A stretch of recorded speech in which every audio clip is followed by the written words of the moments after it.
नमस्कार दोस्तों, आज मैं एक बहुत सुंदर शिवरात्रि स्पेशल सोहर गीत लेके आई है। आप सबको कैसे लगा कमेंट कर जरूर बताइए। मैं तो शिवाजी के पूजत जलवा चढ़ावत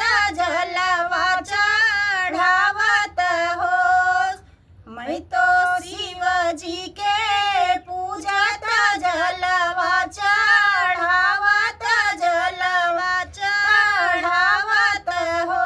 शिवजी तो हाई पे तजबई परानत एक संपत्ति बिना एक लालन बिना हो। शिवजी तो हाई पे तजबई परानत एक संपत्ति बिना एक लालन बिना हो। शिवजी तो हाई पे तजबई परानत एक संपत्ति बिना एक लालन बिना हो।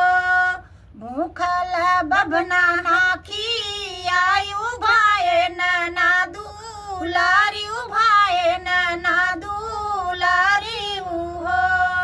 भूखल बभना नाखी आयु भाए नना दुलारी भाए नना दुलारी हो। तेवई झूठे हाथे का गवाऊ उड़ायु संपत्ति कैसे पौबिउ लालन कैसे पौबिउ हो। तेवई झूठे हाथे का गवाऊ उड़ायु संपत्ति कैसे पौबिउ लालन कैसे पौबिउ हो। भूखल बभना खियौ बई भाए न हम दूलर बई भाए न हम दूलर बई हो।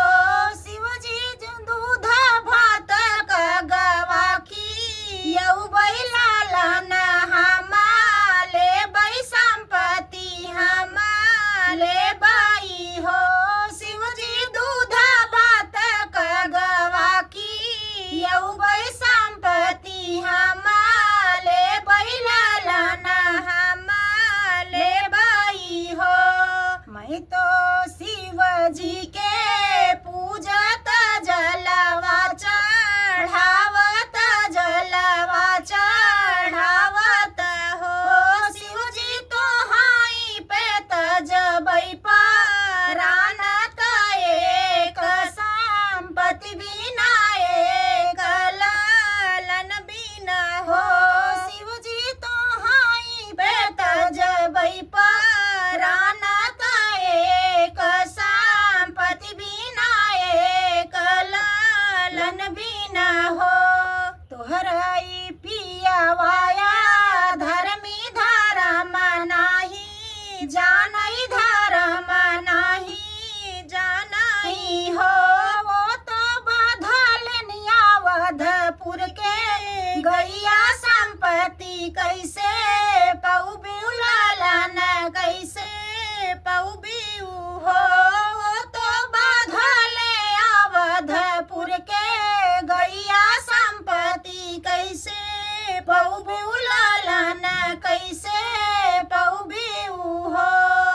160